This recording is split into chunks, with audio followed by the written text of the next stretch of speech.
La contracara de los avances en el plano de la escolarización es la pérdida de aspectos centrales en la vida de los pueblos indígenas como el idioma. La posesión de una lengua propia es un derecho y constituye una parte esencial en la identidad étnica de todos los pueblos indígenas.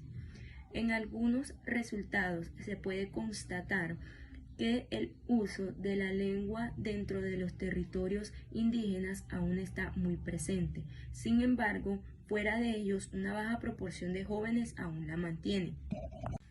En cuanto a las brechas étnicas, los avances aún son insuficientes, debido a que por una parte las brechas étnicas son persistentes en cuanto al desmedro de las mujeres indígenas, y por otra parte se suman las brechas territoriales y generacionales, lo que conduce en un primer paso a una profunda desigualdad entre el campo y la ciudad y entre los territorios indígenas y demás áreas geográficas del país.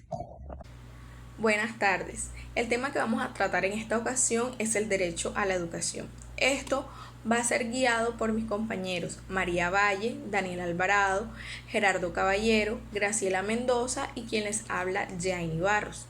Para iniciar, se hace necesario resaltar entonces que la educación se ha convertido en un instrumento poderoso en esta lucha que se lleva a cabo para erradicar lo que es la discriminación y la exclusión. Estas dos últimas mencionadas las vemos principalmente en aquellos ambientes educativos donde podemos presenciar una interculturalidad. En este caso, pues nos vamos a referir a lo que son los pueblos indígenas. Estos censos también nos han permitido evidenciar que se ha dado un progreso en la permanencia de la asistencia de las mujeres indígenas dentro del sistema educativo. Es decir, anteriormente podríamos ver que se daba un registro de estas dentro de este proceso, pero no había una permanencia dentro del sistema y mucho menos una culminación de estas etapas. De esta misma forma, esto ha permitido que las adolescentes de entre 15 y 19 años hayan podido culminar la etapa de la educación primaria. A través de los años se han realizado diferentes estudios para constatar cómo ha sido el proceso educativo de los pueblos indígenas. Entonces, estos censos nos dan a constatar que principalmente las zonas más desfavorecidas son los territorios de pueblos indígenas. Pero por otro lado también podemos ver un resultado positivo, y es que a partir del 2000, o sea, comparando los censos que se dieron en el año 2000 con los del año 2010, podemos decir que hubo un aumento en la asistencia de todos los grupos etarios en los niveles escolares. Es decir, que de una u otra forma los pueblos indígenas se están integrando y están siendo un poco menos discriminados según los resultados que se dan en estos 2 años. Siguiendo con la exposición, la lectura menciona de que hay unas claves que permiten poner en práctica lo que se conoce como educación intercultural. La primera de ellas menciona de que hay unas políticas públicas y unas políticas en educación que estén direccionadas a la mitigación del abandono del lenguaje en las culturas indígenas. En los últimos años, las estadísticas mencionan que más de 500 comunidades indígenas en el mundo han perdido su lenguaje innato. Es decir, que cuando una cultura pierde su lengua, inmediatamente va perdiendo su identidad cultural. Entonces, lo que dice esta clave de que las políticas en educación para las personas indígenas deben estar encaminadas a que se preserve ese idioma, ¿verdad? Y que se preserve ese idioma y que se incentive a que los niños de indígenas vayan aceptando su idioma y vayan aprendiéndolo para que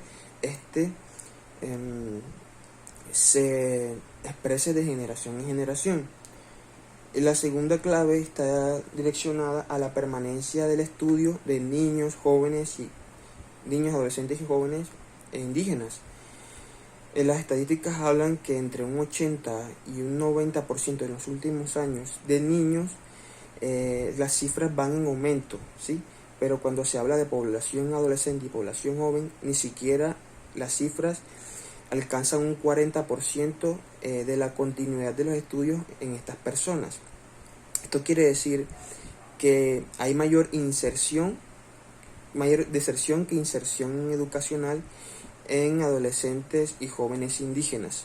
Por lo tanto, la segunda clave indica de que las políticas públicas deben estar direccionadas a que las personas indígenas continúen en sus estudios, ya sea primaria, secundaria, universitarios o posgrados.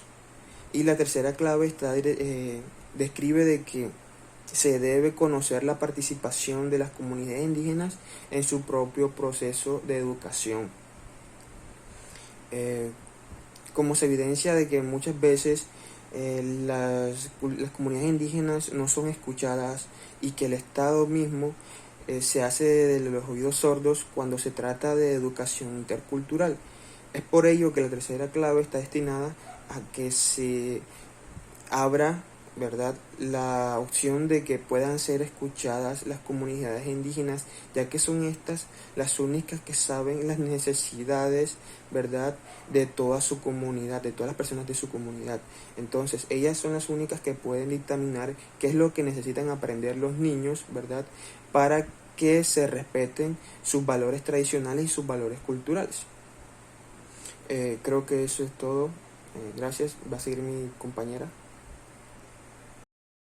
Continuando con las recomendaciones, también está de que los estados deben promover el uso del idioma indígena para evitar la pérdida de esto, también reconociendo que esto hace parte de la cultura, de lo que lo representa a ellos, y sería mucho más fácil a la hora de adquirir un aprendizaje.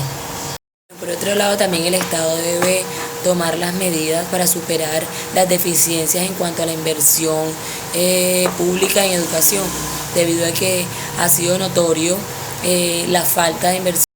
También hay que reconocer los sistemas educativos que manejan a la comunidad dentro de su cultura y ayudar a promover y a fortalecerlos.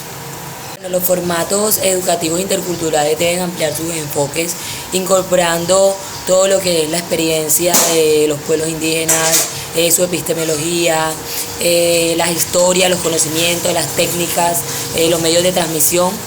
También es indispensable que los estados destinen recursos en cuanto a la recopilación de la información de datos, construir indicadores de acceso, de permanencia, calidad y pertinencia en los pueblos indígenas, pues en el ámbito educativo. Ok, de acuerdo a todo lo que se ha socializado en la exposición, se tienen en cuenta unos puntos específicos o recomendaciones de manera general. Como primera recomendación, es importante que el Estado adopte las medidas pertinentes para poder garantizar a los pueblos indígenas una educación de calidad. De la misma manera que se le permita la participación de la formulación y la ejecución de los programas educativos. Como segunda recomendación, es necesario que deban implementar acciones para poder velar por todos los estudiantes o los niños de edad escolar y permitirles así un acceso a la enseñanza de manera gratuita. Como tercera recomendación, garantizar que la enseñanza sea segura y apropiada de acuerdo desde el punto de vista cultural. ¿Cómo así? Va a ser necesario la modificación de los planes de estudio o del plan de trabajo con el propósito de que se tengan en cuenta los principios culturales y valores que se manejan en la comunidad, en este caso las creencias de la comunidad indígena. Como cuarta recomendación, se debe tener a la mujer como prioridad. En este caso se le debe permitir el acceso a la enseñanza. En este caso se le debe dar el acceso a la enseñanza y el aprendizaje para que ellas puedan fortalecer y desarrollar sus habilidades. Como quinta recomendación, se requiere que los estados realicen acciones necesarias para poder atacar con esas causas que frenan el acceso de los jóvenes indígenas a una educación superior.